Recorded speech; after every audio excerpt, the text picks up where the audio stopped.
TF1 20h avec Roger Giquel. L'automobile française au secours de la Lorraine, Peugeot, Citroën et Renault offrent plus de 6000 emplois supplémentaires. Valéry Giscard d'Estaing au Quai d'Orsay. Pour la première fois, un président de la République française rend visite au ministère des Affaires étrangères. François Guillaume, le nouveau président de la FNSEA, dans sa ferme de Ville-en-Vermois, en Meurthe-et-Moselle. Un portrait de Jean-François Robinet. 4 jours après le séisme, le Monténégro panse ses plaies. Un reportage de notre envoyé spécial, Jean-Paul Flory. Bonsoir. 1 heure à la télévision avec M. Giscard d'Estaing, cela fait bien sûr le lendemain des pages et des pages dans les journaux. Cela fait beaucoup de communiqués des partis politiques aussi, partagés entre l'approbation et la réprobation, nous le verrons dans un instant. Ce sont des réactions, somme toute, assez classiques, où il n'y a ni enthousiasme exagéré, ni tohu-bohu excessif. Vous vous souvenez qu'hier soir, le président de la République avait tenu à donner la priorité dans son propos aux problèmes économiques et sociaux. C'est ainsi qu'il avait été amené à parler de l'emploi, et plus particulièrement d'abord de la situation en Lorraine. Et c'est sur ce dernier point qu'il y a eu des nouvelles aujourd'hui. Je vous rappelle d'abord ce qu'a dit mot à mot le président. On examine à l'heure actuelle plusieurs possibilités importantes d'implantation en Lorraine, les unes étrangères, les autres françaises. Le gouvernement va examiner avec soin ces différents dossiers. Il devra prendre en considération le projet à la fois le plus favorable pour la Lorraine et en même temps tenant compte des intérêts de l'industrie française. C'est à propos de cette dernière phrase qu'on s'est demandé où en était alors le projet Ford, un projet que les Américains étudient toujours. Or, justement, l'industrie française s'est manifestée ce matin, ou plus exactement Renault et Peugeot Citroën. Les 2 grands groupes de l'automobile ont annoncé leur intention de créer plus de 6000 emplois dans cette région, atteinte par la crise de la sidérurgie, d'ici à 1983. Ici, faisons le point avec Jean-Pierre Quittard. Voyons d'abord les faits et en premier lieu la répartition géographique de ces nouveaux emplois en Lorraine. Les usines de Metz et de Trémery du groupe Peugeot-Citroën vont être agrandies, offrant 1800 emplois supplémentaires. Les effectifs de ces 2 unités de production, qui emploient actuellement 3600 personnes, seront portés à 7400 salariés en 1983 et à 8400 employés en 1985. Ce développement est lié à l'entrée dans le groupe Peugeot-Citroën des filiales européennes de Chrysler. Près de Longwy, Peugeot-Citroën offrira également 2000 emplois en construisant une nouvelle usine de fabrication mécanique. Toujours à Longwy et dans sa région, Peugeot-Citroën et Renault vont s'associer pour créer une fonderie d'aluminium sous pression employant plus de 1000 personnes. Les 2 groupes constitueront à cet effet une filiale qui deviendrait leur fournisseur commun. Cette usine d'aluminium pourrait commencer à fonctionner dès 1980. Enfin, à Thionville, Renault projette d'installer une usine de pistons dans laquelle travailleraient 200 salariés. Pour la régie nationale, ce projet s'ajoute donc aux décisions déjà prises en ce qui concerne la région du Nord et en particulier les régions de Denain et de Valenciennes. Cette embauche directe, portant sur un total de plus de 6000 emplois, aura 2 conséquences immédiates. La première portera sur la sous-traitance automobile, puisque les constructeurs français estiment qu'à la suite de ces mesures, les sous-traitants pourront embaucher d'ici à 1983 1200 personnes supplémentaires. Seconde conséquence, elle concerne Ford, puisque les offres d'emploi annoncées aujourd'hui par les constructeurs français apparaissent un peu comme une réponse au projet de Ford d'implanter une usine dans cette région lorraine. Une réponse et peut-être un contre-projet d'ailleurs, car les hésitations du constructeur américain et sa lenteur à décider où et quand il installera son usine commencent à irriter plus d'un responsable. Ford, pourtant, a déjà retenu un terrain. La décision des constructeurs français aura au moins le mérite de clarifier la situation, qui sait, d'accélérer la décision de Ford et en tout cas d'apporter un début de solution à la crise de l'emploi que connaît la Lorraine. L'autre passage remarqué de l'interview du président en matière sociale concernait l'emploi sur un plan général. Alors là, pour stabiliser et même pour essayer de réduire le nombre des chômeurs, M. Giscard d'Estaing compte sur une croissance de l'activité économique meilleure que prévue en 1979. Et surtout, Surtout, il a annoncé la mise en route d'un nouveau plan pour l'emploi des jeunes, comme en 77 et 78. L'objectif, a dit le président, devrait être de chercher à assurer l'emploi de tous les jeunes qui se présentent avec une demande d'emploi à l'automne prochain. Ils seront 650 000. Et peut-être de prévoir ce plan pour 2 ans avec les dirigeants d'entreprise comme avec les organisations syndicales. L'analyse de François Gault sur les mesures possibles d'ici l'automne. Oui, le gouvernement et le CNTF veulent mettre sur pied un dispositif tel qu'à l'automne 1979, tout jeune, à la sortie du système scolaire ou universitaire, se voit proposer un ensemble de formules, et cela pour qu'ils ne connaissent pas le chômage. 1977-1978, premier pacte pour l'emploi des jeunes, 540 000 contrats signés, emploi définitif, contrat d'apprentissage, contrat emploi-formation, stage rémunéré. L'opération coûte 5 milliards de francs. Après le pacte, 80% des jeunes continuent à occuper un emploi. 1978-1979, deuxième pacte pour l'emploi des jeunes. Cette fois, le financement est plus faible, 2,5 milliards de francs. Les moyens mis en place sont plus restrictifs et il n'y a que 280 000 contrats signés. Après le prochain pacte, qui s'appliquera sur 2 ans, l'objectif est de revenir à 500 000 contrats pour les jeunes, 500 000 par an et même davantage, avec des mesures temporaires comme par le passé, allègement des charges sociales et fiscales pour les entreprises, paiement partiel des salaires par l'État, mais aussi avec une efficacité supérieure au pacte précédent, contrat emploi-formation mieux adapté aux besoins des jeunes, développement de l'apprentissage, relance des stages pratiques en entreprise. Cela étant, s'attaquer au chômage des jeunes, cela ne signifie pas régler tous les problèmes du chômage. Il y en a bien d'autres. Dans la France d'avril 1979, sur 100 chômeurs, 39 sont âgés de moins de 25 ans, 42 ont entre 25 et 50 ans et 15 sont âgés de 50 à 60 ans. Et d'une manière générale, il est beaucoup plus difficile de trouver un emploi à 40 ou à 50 ans qu'à 20 ans. Actuellement, et pour tous les demandeurs d'emploi, en moyenne, la durée du chômage est de 8 mois, 8 mois contre 6 il y a 5 ans. Toutefois, pour la majorité des jeunes qui recherchent un emploi, cette durée ne dépasse pas 3 mois. En 5 ans, elle a peu varié. Les réactions politiques maintenant à l'interview du président, eh bien les voici. Au nom du Parti communiste, André Lajoigny dit que le président a eu les plus grandes difficultés à faire apparaître sous un jour favorable sa politique d'austérité, de chômage, d'autoritarisme et d'abandon national. Laurent Fabius, le nouveau porte-parole du Parti socialiste, parle d'une mise en scène à propos de l'émission d'hier soir. Il estime que ce n'est pas la bonne méthode pour débattre des problèmes des Français.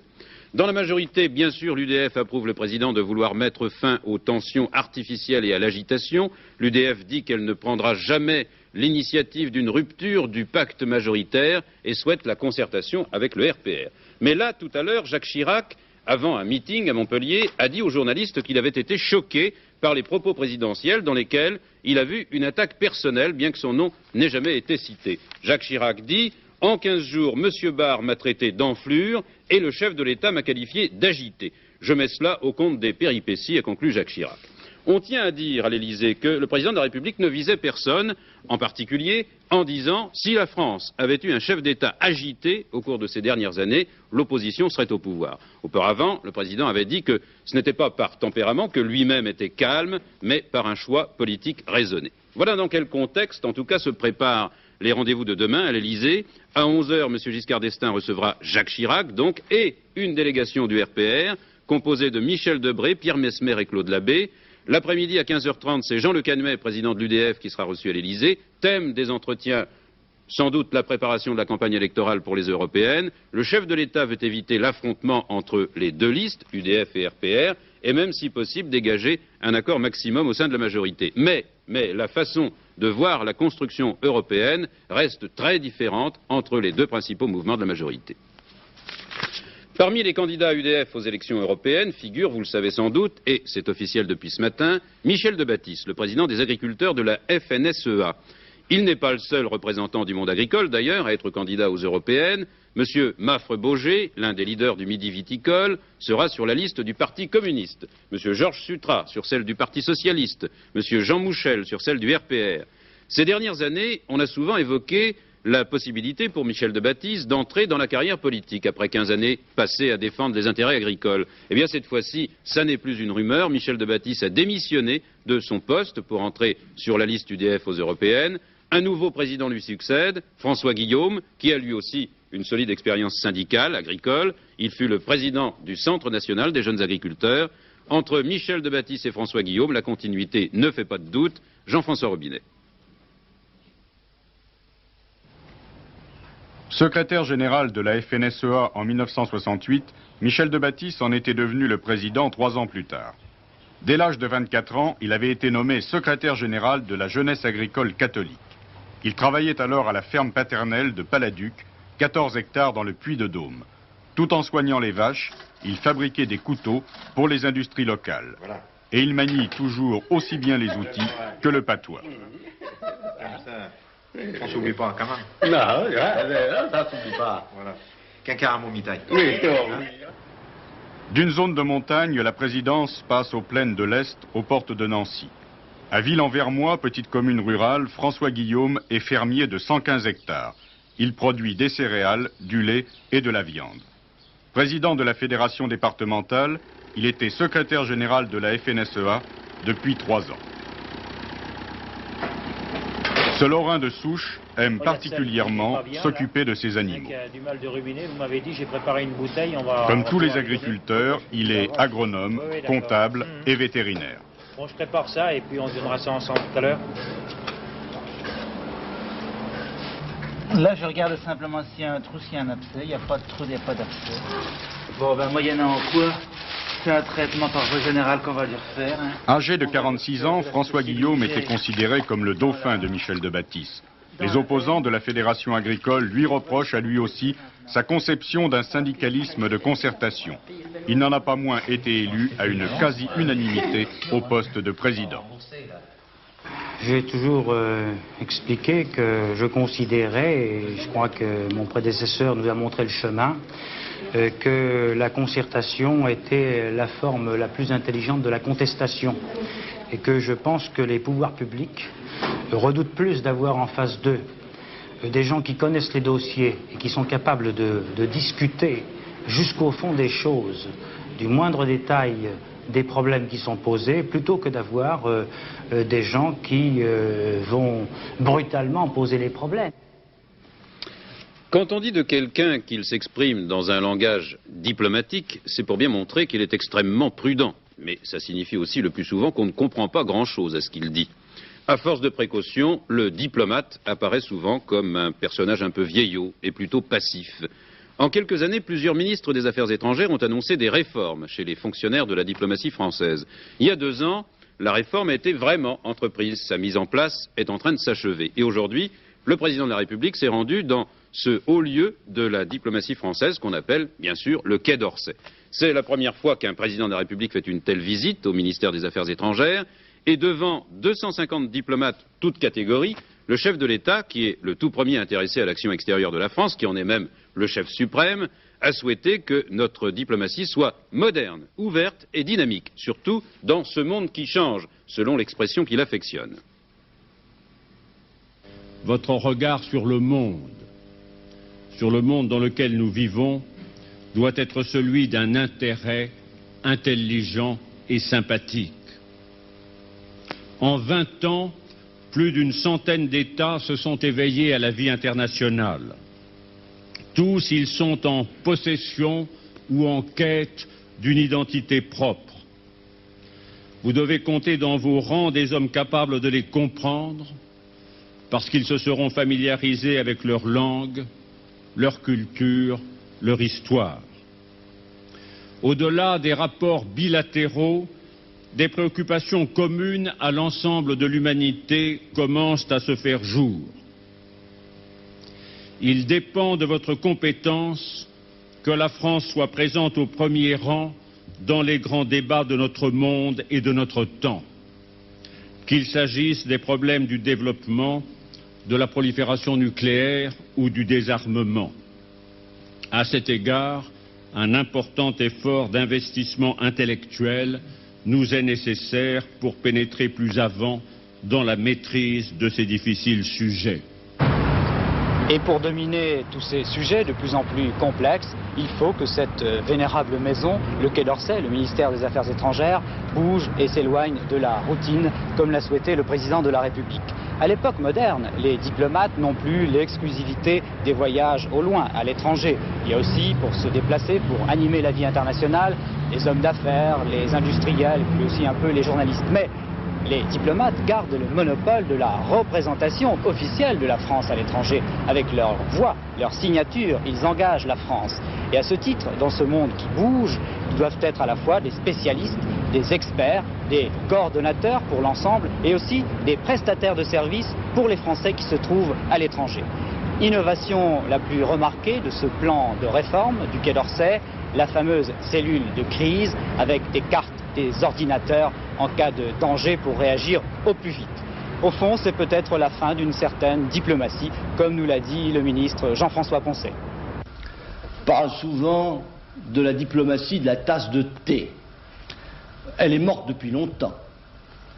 Voilà bien longtemps que nos diplomates se sont adaptés, ont regardé autour d'eux et vivent comme il faut vivre à notre époque. Il n'en demeure pas moins que cette adaptation, comme tout le reste, il faut la poursuivre. Et je crois que la visite du président de la République et l'ensemble de réformes que nous sommes en train d'introduire au ministère des Affaires étrangères va parachever une évolution qui, en effet, va faire de la diplomatie française un outil moderne, efficace, adapté au monde et correspondant, je l'espère, à ce que les Français souhaitent de leur diplomatie. Le Liban connaît un nouvel épisode de ses divisions. Un officier rebelle de l'armée libanaise, le commandant Haddad, qui, avec un peu plus d'1 millier d'hommes, contrôle une partie du Liban Sud. En fait, une des enclaves chrétiennes, les enclaves chrétiennes phalangistes de cette région, a tout simplement fait sécession en déclarant que cette zone s'appellerait désormais l'État du Liban libre et indépendant, et appelant tous les Libanais libres à le rejoindre. Cette déclaration d'indépendance, entre guillemets, qui peut paraître à première vue dérisoire, est condamnée par l'ONU et par de nombreux pays dont la France, bien qu'elle n'ait aucune valeur juridique, semble-t-il. Les Israéliens qui soutiennent depuis le début les enclaves chrétiennes du Sud-Liban disent ce soir qu'ils se seraient volontiers passés de la création de ce mini-État.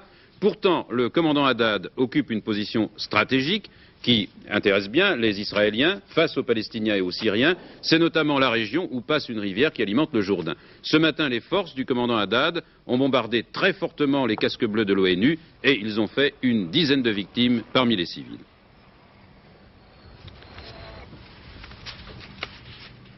Jean-Claude Narcy, les autres nouvelles de ce journal.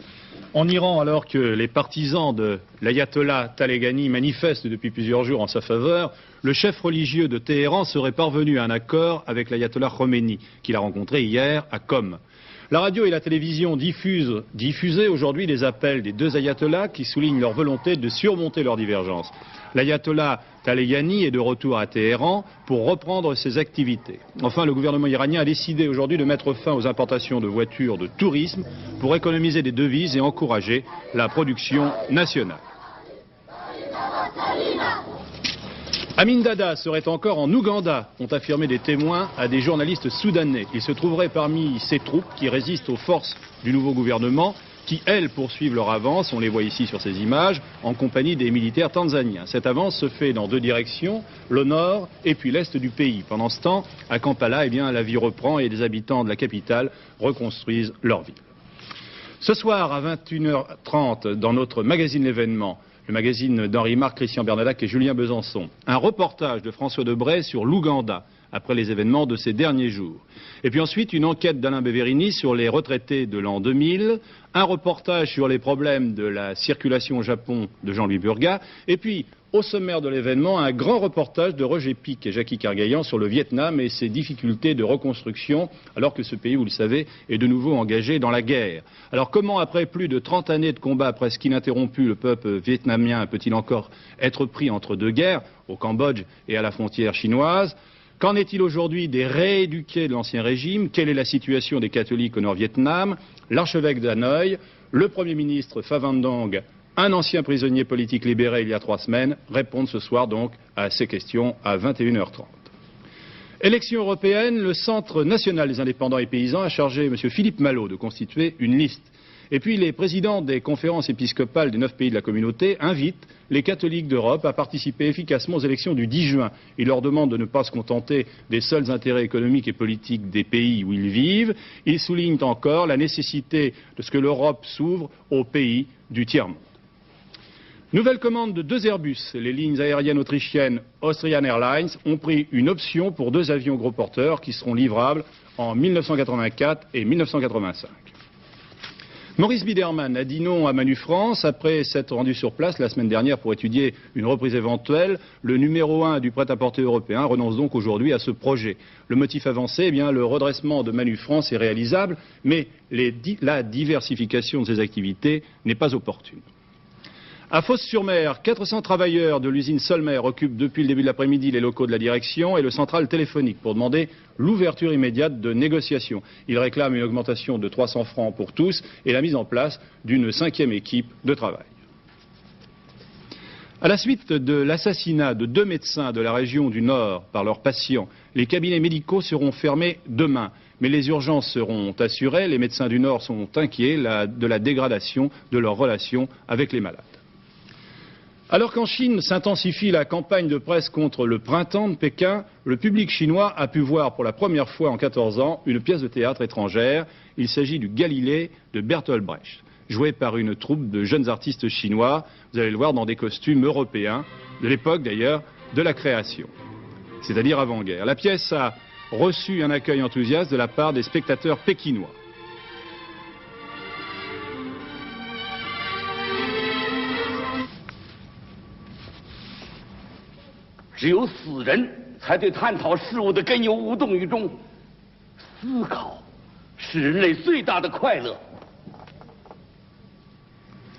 «5, 14, 11, c'est le tiercé gagnant de cet après-midi à Auteuil-Moncourt, victime d'une faute, devait abandonner, laissant, vous allez le voir, filer Tanlas, le 5, vers la victoire. Don Milon, le numéro 14, allait arriver 2e devant Fiasquito, le numéro 11. Une excellente course, nous a dit André Théron. Je vous rappelle donc 5, 14, 11, vous le voyez sur votre écran, qui rapporte dans l'ordre pour 5 francs 3087 francs 50, et puis dans un ordre différent, et toujours pour 5 francs, 617 francs 50. Enfin, si vous avez joué au loto, pour gagner, il fallait jouer le 12, le 19, le 20, le 35, le 39, le 45, avec comme numéro complémentaire le 27.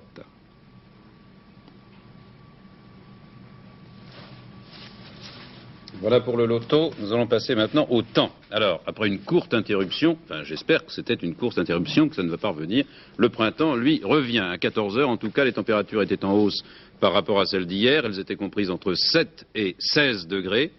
Demain, une zone pluvieuse située le matin de la Bretagne à la frontière belge atteindra en soirée les régions s'étendant des Charentes au nord du Massif central et au Jura. Elle ira en s'atténuant d'ailleurs, cette zone pluvieuse. Cette zone sera précédée d'un temps frais et brumeux le matin, ensoleillé ensuite. Après son passage, le temps sera variable avec quelques averses sur les côtes de la Manche et dans le nord. Les températures seront en hausse dans le midi et en légère baisse ailleurs. Au moment où le maréchal Tito célèbre le 60e anniversaire de la fondation du Parti communiste yougoslave, le pays, la Yougoslavie, est bien plus préoccupé par les séquelles du tremblement de terre qui a ravagé le Monténégro le dimanche de Pâques et qui a fait au moins 200 morts et des milliers de blessés. Mais il y a d'énormes difficultés encore pour acheminer les secours vers les 80 000 sans-abri, d'ailleurs terrorisés par les secousses au demeurant légères, mais qui continuent à se produire sur la région au rythme de 30 à 40 par jour. Jean-Paul Fleury revient des lieux de la catastrophe où il a dû apprécier la dimension du problème humain. Voici son témoignage. 4 jours après le séisme qui l'a ravagé, le Monténégro commence à panser ses plaies. Le désastre est énorme. L'économie locale, basée sur le tourisme, est pratiquement ruinée. 80% des bâtiments de la zone la plus touchée sont inhabitables, soit totalement détruits, soit bons à démolir. En 30 secondes, dimanche, tout le développement de cette région, la plus pauvre du pays, a été remis en cause. Mais c'est humainement que la catastrophe a frappé le plus cruellement. 104 morts et 1000 blessés, un chiffre officiel qui sera sans doute dépassé à mesure que le déblaiement des décombres progresse. Ici, dans cet hôtel effondré, les sauveteurs ont entendu des plaintes. Après plusieurs heures de travail sans résultat, ils ont abandonné, les plaintes avaient cessé. Et puis il y a les sans-abri, plusieurs dizaines de milliers de personnes. Dans les rues dévastées, nous avons vu les plus démunis, les habitants des vieilles villes de Bar, Kotor, Ulcin. 4 jours après le sinistre, malgré le danger des secousses incessantes, ils fouillent toujours les ruines de leurs maisons pour sauver ce qui peut encore l'être. Plus grand chose, à vrai dire, ici les dégâts ont atteint leur importance maximale. Ici, il n'y a plus aucune maison intacte. Tous les gens vivent à l'extérieur pour le moment. Est-ce qu'ils ont toujours peur? Ils ont peur, oui. Ils ont peur. Ils ont peur. La situation est très mauvaise. Voilà, c'est la maison de ma belle-mère. Heureusement, il était chez moi. S'il était ici. Dans les ruines, la vie tente à présent de s'organiser tant bien que mal. Principal problème, l'hébergement. Les autorités distribuent des tentes, mais encore en nombre insuffisant. Alors on fait flèche de tout bois, bâches, feuilles de plastique, couvertures. L'eau est distribuée par camion-citerne. Toutes les canalisations ont été crevées. L'électricité est coupée, comme le téléphone. À Ulcin, on distribue du pain venu de Titograd, à 60 km de là. Les boulangeries de la ville sont détruites. Mais si les problèmes matériels immédiats sont cruciaux, le drame moral des sinistrés est plus grand encore. Une maison détruite, c'est souvent le reste d'une vie remis en question. C'est notre capitale, quoi. Toutes nos économies, c'était là. Et vous vouliez revenir ici? Et j'ai voulu, évidemment, maintenant, je ne sais pas ce que je vais faire. Vous avez peur de revenir ici? Oui. Ici, dans la vieille ville d'Ulcin, toute la tragédie du Monténégro est résumée. 300 personnes y vivaient, on a déjà retiré 10 morts des décombres, 10 corps sont encore sous les ruines. La ville avait été créée au IVe siècle, elle ne sera sans doute pas reconstruite. Voilà, il n'y a rien à ajouter à ces images terribles, sinon d'espérer que tous ces gens trouveront bientôt les secours qu'ils méritent, dont ils ont besoin en tout cas. Dernier journal, Daniel Duigou vers 23 h. Merci de votre attention au nom de toute l'équipe de TF1 Actualité.